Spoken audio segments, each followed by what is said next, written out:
it's Dr. Gonzo Boogie here again, and for this video I figured I would try to do something a little different and show my entire VHS collection. It's actually not too big. It's probably not the biggest VHS collection, but it's it's decent sized. Each row here is double layered, so there's a movie behind the other movies. And I know this isn't the greatest angle, but I'm recording this with my webcam, so it was kind of awkward the way I had to set this up so I can view my shelf. So you're not going to be able to see me too much in the video, but I'm just right by the shelf, and I figured I would just go through each row, show the front row, and then show some of the stuff in the back row, talk about some of the artwork and some of the movies in general, why I bought some of them, and other stuff like that. So we'll just get started. And this is Scanners 2, which I really like this movie. It's definitely not as good as the first Scanners, but I thought it was actually decent for a shitty sequel, because it wasn't even that shitty. But right here I have most of this is horror movies and sci-fi movies. Here I have Texas Chainsaw Massacre 1, 3, and 4. I'm actually missing 2, which is one of my favorites, but when I come across it, I'll definitely pick it up. I still buy a lot of VHSs at thrift stores and stuff like that, so anytime I see something cool, I pick it up. And this is Texas Chainsaw Massacre 4, The Next Generation, which is kind of a pile of crap, not too good. It's got Renee Zellweger in it, who is she's a popular actress now, but that was one of her early films. Same thing with Matthew McConaughey. Both of them started out in that film. I'm not sure if it was their first film, but it was one of their earlier films. But it's definitely the worst in the whole Texas Chainsaw Massacre series. I have yet to see the newest one, like Texas Chainsaw 3D, or whatever it is. But I bet that it's better than The Next Generation. But this is Leatherface, the third one, which is actually not too bad. I actually like Leatherface, the Texas Chainsaw Massacre 3. This is the original uncut classic, and it's pretty cool. And then of course the first one, which is just 100% iconic. Probably one of the best horror movies to come out of the 70s, if not just one of the best horror movies to come out ever. And here we have Evil Dead films. I have Evil Dead 1 and 2, which is, again, I said the angle's a little awkward on this, so it's going to take me a while to get used to the best way to show these. Yeah, I love both of these movies. I love the VHS artwork. I'm pretty sure you can get DVDs that have these artwork. I've definitely seen this. The new Evil Dead 2 kind of has artwork like this, but an older Anchor Bay edition has it too. And both of these tapes are Anchor Bay tapes too. Anchor Bay is one of my favorite like DVD companies. The quality on their VHSs actually isn't up to par with the quality on their DVDs, but they're still fun to collect too, in my opinion. And then here is one of my favorite sci-fi movies ever, which I just picked this VHS up a little while ago. I have the DVD of this. I've had it for years now, since I was in high school, the DVD. But yeah, I just saw this at a thrift store, so I figured I would pick it up. This is John Carpenter's The Thing. This is like an MCA home video edition, which I've seen ones that were just like Universal, because Universal and MCA were, I don't know, joint like company, something like that. I don't even know, same company. But yeah, I've seen ones that are more like the DVD edition of The Thing, using the same cover, but the back artwork is a little different. And I like this VHS. I like the way it looks and everything. It's definitely a solid VHS all around. Here is a Terminator, which I'm trying to find Terminator 2, which actually is easy to find on VHS. I'm trying to just find a good edition of it, either brand new or one that still has the wrap over it, like this one. This one still sealed, except it was cut so you can take the tape out of the bottom, which is my favorite way to open tapes. Any tapes that I buy new, that's what I do. I just cut the bottom so I can take the tape out, because it just, you know, keeps the tape fresh and fingerprint free and everything. If you just have the wrap around it, so it's like, why not? But Terminator, sure everyone's seen that. If not, check it out. And then here I have the Alien series. I'm actually still looking to pick up Alien 3. Because I want to get the whole Alien series on VHS, and I'm gonna buy the Predator series on VHS too. I actually still collect VHSs. A while ago, I had when I was younger, like in high school, I had gotten rid of all my VHSs. I didn't have that many to start out with, but I had a good horror movie collection, like a lot of the newer ones, like Jason Goes to Hell and the Texas Chainsaw Massacre remake. But I ended up giving a lot of my VHSs away when I was in high school. I didn't care about them too much anymore. And then later on, more recently, like a year or so ago, I actually started to get nostalgia for VHSs again, and I started to collect them again. So most of these VHSs I've bought in the past like 2-3 years. Some of them I've had longer than that, but not that many. But yeah, this is Alien Resurrection, which is alright. Not a huge fan of this movie, but the VHS edition is decent. It looks pretty nice. And then I'm a huge fan of these Alien editions, Alien and Aliens. I just like the way they look. They look uniform and nice together. And Fox. CBS Fox Video put out a lot of their tapes in the late 80s or mid 80s, or maybe it was just throughout the whole 80s, and they look like this. I have a couple more that I'll point out as I go through the collection, and one is right here. And this is David Cronenberg's The Fly, and this is another one. But like I said, they all have like this uniform look. Even the backs, the pictures are like the same size, even though they're flipped, but they keep like the same size for pictures, and the same like room for text space and everything for a description on the film is like almost the same on each film. And then they just use the original movie poster, like even with it even looks like most of the time it has the original like bottom information, like credits. It's pretty cool. These are some of my favorite VHSs, the way they look. They just look awesome. They look how I expect VHS to look when I think of VHS. It's very uniform, 80s looking, and boxy. And some of my favorite VHSs to collect in general are this Fox CBS, like, Gray Side series, I guess you can nickname them.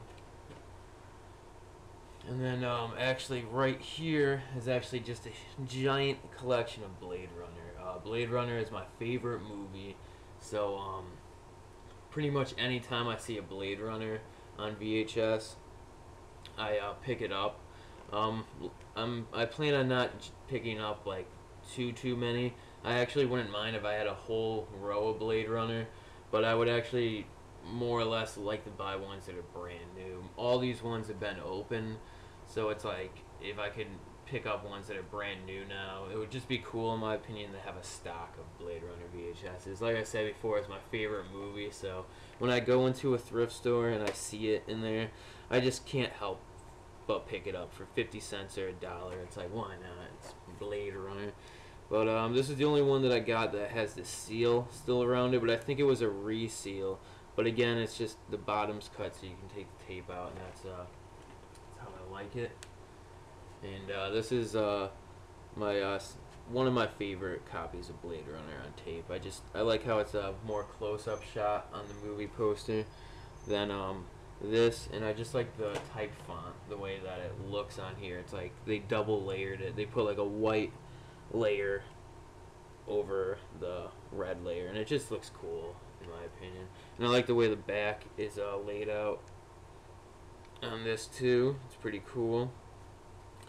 And just in general, a good edition of Blade Runner. Whenever you see this one from like Nelson Entertainment, pick it up. It's the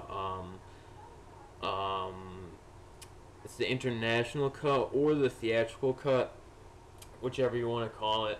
It's just the theatrical cut with a couple extra graphic scenes put in that were too graphic when they released it in theaters.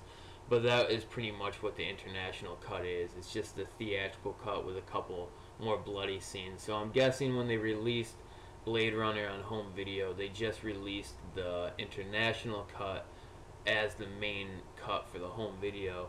But then later on, it was re-edited into the director's cut, which is what this tape was. And I have two copies of the director's cut too. One is in better condition than the other. But yeah, just cool. In the director's cut, it cuts out Harrison Ford's narration, which had some controversy about it when it first came out. For some reason, it was just I don't know. You can read into that on yourself, but it's like kind of weird. Harrison Ford either didn't want to do the narration, or just didn't think he did a good job on the narration. But so eventually, the whole narration just was cut out, and I'm actually a fan of the narration. And they also cut in the director's cut the happy ending scene where Deckard and Rachel kind of escape in a sense. Like in the director's cut, you're not sure what happens, but in the theatrical cut, it's a little more obvious that they get away for a while. It even the end narration explains that they get some time away. So I actually like the theatrical cut. It adds a little bit more to the movie. The director's cut is more like mysterious. It's more left for you to decide what happens, and not as much as explained. So both versions are good. And the director's cut also brings in all that unicorn thing, which it wasn't in the original movie at all. I mean, there wasn't any like unicorn except the little paper thing at the end. But other than that, the director's cut pretty much did that whole thing, and then the final cut, made that an even bigger part of the movie, the unicorn thing. But this is actually my favorite Blade Runner that I have on VHS. I love this cover. It's just it's him running, so it's like Blade Runner. He's running. I mean, it's kind of funny how they took it that literally when they were making the cover, because it's not really what it's about. But I have two copies of this too, and this one has like a red side, and this one is just like black. So I thought that was kind of weird too. But it's just pretty cool. Like I said, this is my favorite cover for Blade Runner, and everything about it, I just think it's pretty cool. Okay, just adjusted the camera a little bit so you can see the back row a little better. And in the back row is more like classic horror movies, I guess like older horror movies. This is my Universal collection, which I hope to get more of, like these Universal Classic Collection editions, which they put out every single Universal monster movie ever made. Even some of the obscure ones that you can't find on like DVD, like weird gorilla ones and Captive Wild Woman movies. Just they put out like the whole Universal collection on this set. So for like a Universal collector, these were this is what's up. And when I was a kid, this is all that was like around. Like these were coming out when I was growing up.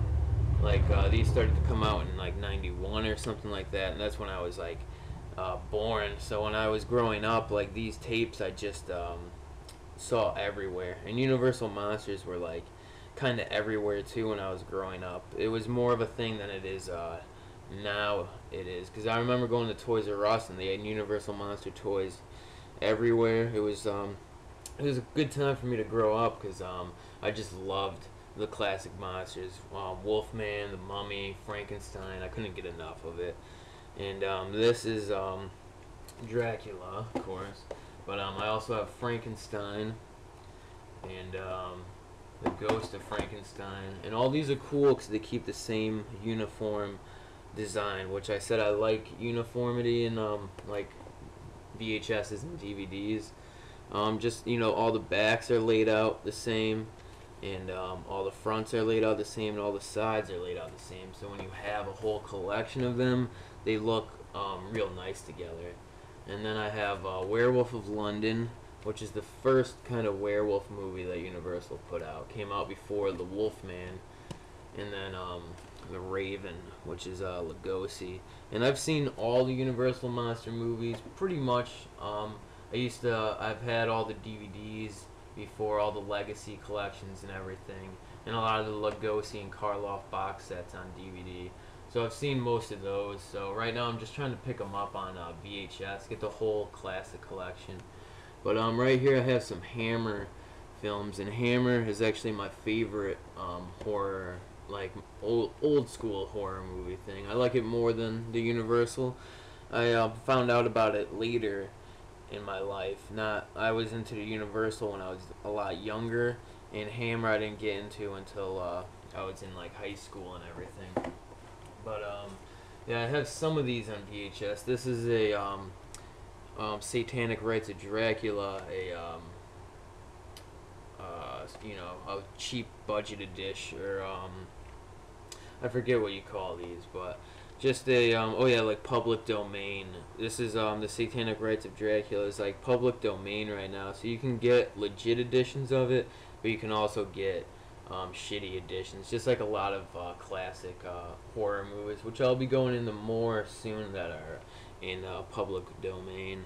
But this is one of those, and this is a great one, I think, the Satanic Rites of Dracula. This one is just the rites of Dracula. I guess satanic was too, you know, too strong of a word to put in the name of a cheap edition of it, even though they can put it in, you know, other ones. It's weird, but I know they switched the name up for that one on different editions before. And then this is Taste the Blood of Dracula, another classic in the Hammer Dracula series. I have this one on DVD. I also have the Satanic Rites of Dracula on DVD. I actually have most of the Hammer films on DVD. I'm missing some of the more obscure ones, but I have a pretty solid Hammer DVD collection, which I show in one of my videos. I think probably my first video I ever posted up on YouTube. It has me showing my Hammer collection. So I might do a new video where I show, you know, just an updated video on my Hammer collection. If anybody wants to see that, it'd be nice to know, because I'll post something up like that one of these days. But I love the Hammer films. Some of my favorite, and some of my favorite horror movies in general. And these are two copies I have of the Horror of Dracula, which is the first in the Hammer Dracula series, and probably the best. Definitely the best. And these are from Warner Brothers. And this one is from Warner Brothers too. And I actually want to get more of the Warner Brothers Hammer releases on VHS. These are actually harder to come by than you would think. I go to a lot of thrift stores and a lot of flea market type places, and these are the only Hammer films I've ever come by. Is these 5 right here, and 2 of them are double of Dracula. So it's just not as easy to come by as some of the other ones. But same thing with the Universal. I've had more of these on VHS, but I've given them off in trades and stuff like that. But this is just what I have now. But I also have Abbott and Costello meet Boris Karloff the Killer, which is a pretty good movie. This is probably not one of my favorite Abbott and Costello horror movie like Meet the Monster ones, but this is definitely a good one. And I bought this at my local video store that actually closed down, A1 Video. I used to live right next to it, and I used to go there probably every week when I was a kid and rent videos. I actually never rented this there, but when they were closing down, I bought this from them. And I can't remember how much I paid for it. Probably more than I should have back then, because I was only young. But this is still pretty cool, and I'm glad I picked it up. It's pretty cool looking too, the way it's set up. But I have yet to I haven't seen this or whatever since when I was first bought it. So I actually don't remember the quality on this. So I'm not sure if it's actually really good because it's from Hollywood Movie Greats. So which is a Good Times home video thing. And Good Times, you never know what you're gonna get with them. Sometimes their quality is pretty good, but their tapes tend to have a lot of static or whatever in it. And then this is a White Zombie, which is a classic with Bela Lugosi. This came out in '32, I think, which says on the back of here. But this is just just cool, and I've used to watch this a lot back when I was younger, when I was really obsessed with the old school monsters and Bela Lugosi and everything. I was actually thinking about probably rewatching this soon, because it's been a while since I watched a lot of those classic Lugosi films and Boris Karloff. And then here are two Key videos I have, which I actually like Key videos a lot. I like the way they look and everything else like that. And I have Attack of the 50-Foot Woman, which is a classic and just funny and cheesy.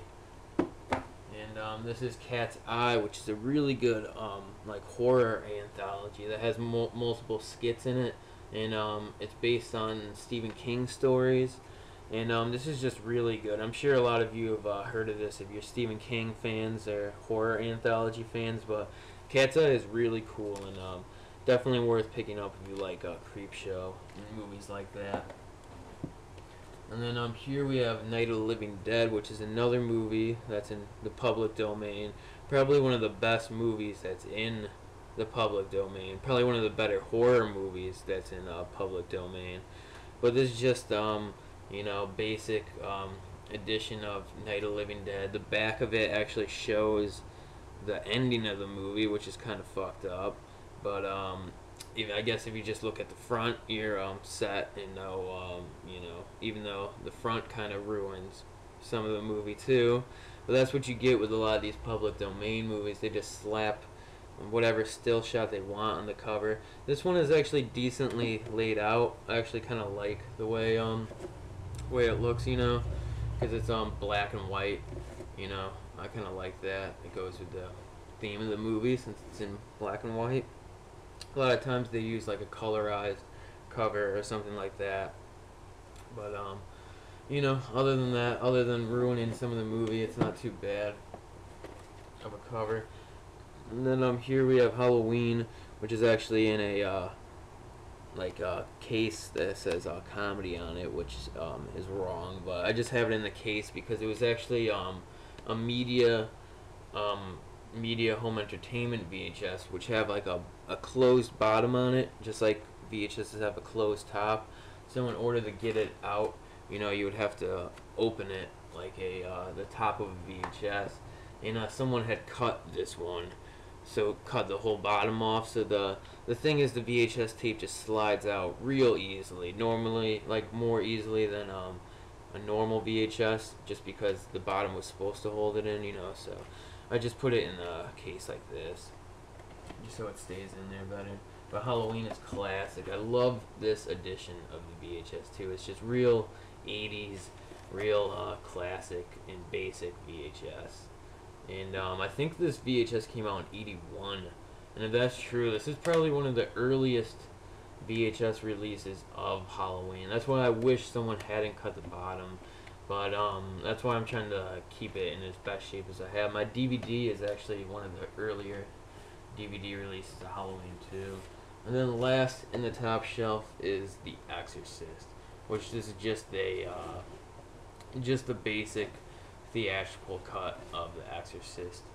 And I love this movie. This is one of my favorite horror movies in general. Alright, so now the next part of this video will be me showing the second shelf in my collection. So the front and back of the second shelf.